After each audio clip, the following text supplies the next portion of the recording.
आजमगढ़ जिले के सदर तहसील अंतर्गत महुआ व मुरारपुर गांव में 1961 से चल रही चकबंदी प्रक्रिया में व्याप्त भ्रष्टाचार को लेकर ग्रामीणों ने चकबंदी विभाग के खिलाफ जमकर नारेबाजी की। आक्रोशित ग्रामीणों ने उच्च अधिकारियों को ज्ञापन सौंपा। कहा कि 60 वर्ष से चकबंदी विभाग के झूठे वादों का ख्वाब देख रहे बुजुर्गों को अधिकारियों ने चूना लगा दिया।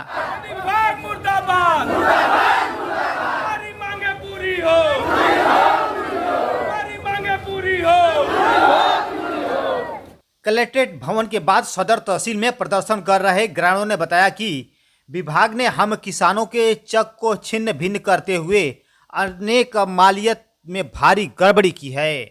कहा कि विभाग के अधिकारी किसानों की जमीन को इकट्ठा न करके कई चक बना दिए तथा जानबूझकर बचत भूमि की लिपापोती करते हुए किसानों के मकान को भी नया चक आवंटित कर दिए। चकबंदी प्रक्रिया के दौरान चकों के प्रस्ताव संदर्भ बनाते समय न तो चकदारों को सूचना तथा सहमति और असहमति के बाबत कोई जानकारी दी गई।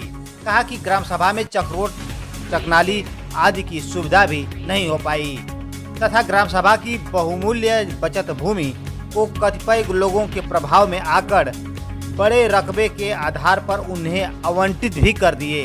ग्रामीणों के दर्द को सुनते हुए एसडीएम सदर सुनील कुमार धनवंता ने आश्वासन दिया। सुने इस दौरान ग्रामीणों ने क्या कुछ कहा। मेरा नाम मानवेंद्र प्रताप है। मैं ग्राम सभा महुआ मुरारपुर का निवासी हूं और हमारे गांव में विगत 2 वर्ष पहले चकबंदी आयुक्त का एक आदेश आया कि कुल 113 चकदार संयुक्त चकबंदी योजना से प्रभावित हैं। उनके चक बनाकर जिन गाँवों में थे उन गाँवों में व्यवस्थित करके और फिर पूरे गाँव की चकबंदी प्रक्रिया शुद्ध रूप से करके समाप्त कर दी जाए। चकबंदी प्रक्रिया मुरारपुर की अव्यवस्थित करके मुरारपुर को दाखिल अभिलेखागार कर दिया गया अविधिक रूप से और बिना कब्जा परिवर्तन कराए। और अब महुआ में भी यही कार्रवाई हो रही है। न किसी को 23 दिया गया, न किसी को उनको अपने चकों के बारे में कोई नोटिस दी गई, न कोई संज्ञान दिया गया, न कोई समझने का अवसर दिया गया। अभिलेख बना दिए गए और मुरारपुर को बंद कर दिया गया। अब महुआ की भी वही बारी है, सीधे 45 वितरण कर रहे हैं। सर बताइए, हम लोग क्या समझेंगे कि 45 में कौन सा नंबर कहाँ है, हमारा चक कहाँ मिला? चकबंदी प्रक्रिया का विरोध कर रहे हैं? नहीं, चकबंदी प्रक्रिया को गलत तरीके से किए जाने का विरोध कर रहे हैं। चकबंदी प्रक्रिया में जो चकबंदी अधिकारी व कर्मचारीगण इस समय तैनात हैं, माननीय सीओ सदर साहब, उन्हीं के नेतृत्व में ये सारा कार्य हो रहा है। और सीओ सदर साहब को पता नहीं गांव वालों से क्या दुश्मनी है, क्या मामला है कि क्यों इस तरह का कार्य कर रहे हैं कि पूरे गांव के लोग असंतुष्ट हैं और आज इस तरह आके आपके सामने जो है माननीय जिलाधिकारी महोदय को, माननीय उप जिलाधिकारी महोदय को प्रदर्शन करके अपनी बात करें। चकबंदी में आया था वर्ष 1961 में हमारा चकबंदी प्रक्रिया के अधीन गाँव लाया गया और 23 बनाकर कब्जा परिवर्तन करा दिए गए। बहुत लंबे समय से ये चकबंदी प्रक्रिया में है, ऐसा उच्च अधिकारियों का बयान भी आया है जी। तो इस पर क्या कहेंगे? क्या ऐसी खामियां हैं कि सर बात समझिए, जब लंबे समय से कोई चीज़ चकबंदी प्रक्रिया के अधीन रह जाती है तो उस दौरान अब 60 वर्ष की अवधि बीत गई सर।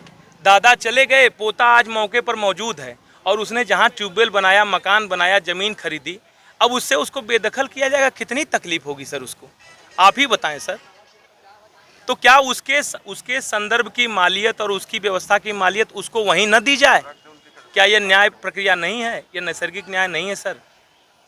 एसडीएम सदर साहब से मिले हैं, क्या? एसडीएम सदर साहब ने कहा कि मैं शनिवार को आऊँगा, आप लोगों की समस्याएं, आप लोगों का अभिभावक होने के नाते सुनूंगा और हम लोग उनसे संतुष्ट हैं। एसडीएम सदर महोदय ने कहा कि मैं शनिवार को आऊँगा, आप लोगों की समस्या सुनूंगा और अवगत कराऊँगा अपने उच्चाधिकारियों और सरकार को।